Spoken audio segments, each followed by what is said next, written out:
Thank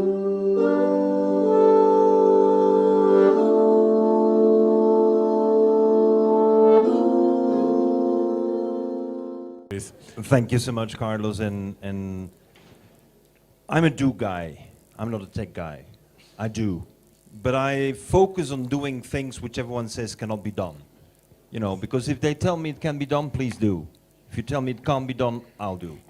And I think this is very key. We have to have in this world where we want to transform reality now, we cannot accept people saying no.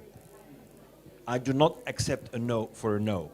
That's the way I approach it. So, I was actually the one who presented for the first time in history a book on broadband internet video on the 5th of April 1994, and there were only about 1,000 people who could watch broadband internet video on their T1 line in their office. And so when Bill Gates, by 11 months later, said, I'm presenting for the first time a book on the internet, I said, I'm so sorry for you, but I did it 11 months ago. What is key is that, again, the technology is there, but we don't have enough people using it to the capacity of the technology.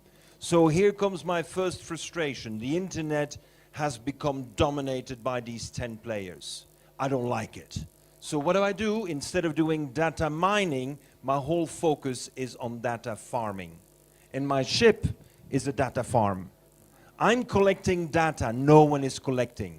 For example, if you ask how many microplastics are in the sea here, people will typically tell you, oh, between 180 and 190 at 300 micron size. I'm saying bullshit, because it's 9,000 at the 30 nano size.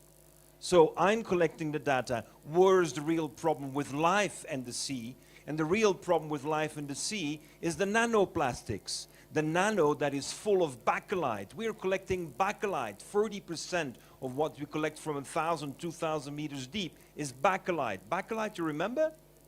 I mean, it's been prohibited. We have PVC with mercury in there, and I'm not a member of Greenpeace. I'm not here to say, oh, and let's now all make a campaign. No. What's the business model that we can implement to change it around? But first, I need data. If I don't have data, I can't do the AI, I can't do anything. So to me, the boat is really a symbol of the incredible data collection that we can bring together by using the instrumentation that is available. For example, we work with the 3D internet versus, for example, in the United States or in Brooklyn, we work with you know, the glass factory, the glass factory group that really can imagine a 150 million pixel screen. And a 150 million pixel screen will never work with 5G nor 6G. It's way too poor. So we're bringing in the Li-Fi technology where we can operate at 252 gigs per second, period. And it's available. Why do we have a debate about 5G when we should have a debate about 252 gigs per second? And going up to 2 and 3 terabyte in 4 or 5 years. Technically, perfectly possible, because we have fiber optic cables that allow us to do it, because they can go to 10 tera. How come we're using this small capacity for 5G to connect with a fiber that can do so much more? But we need to bring the data together.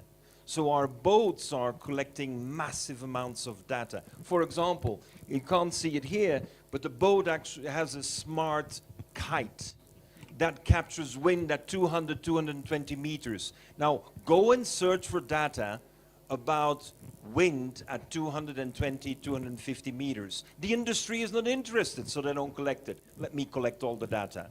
Because the most untapped source of renewable energy, where you have wind as base load energy for 24 hours a day, is above 200 meters. So I can entertain you for hours about everything that we have included in the boat, but the underlying logic is we're creating data farms.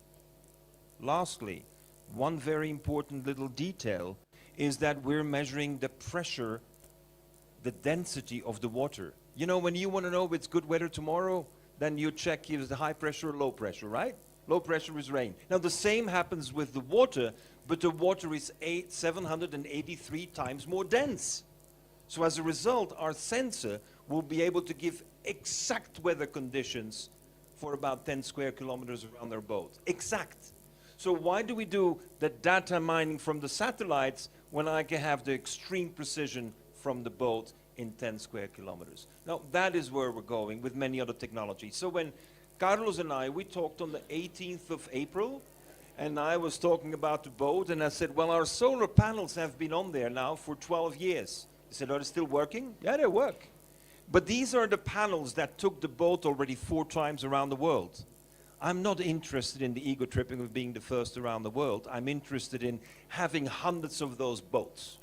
So we're financing the first 5 copies to create a fleet of these boats.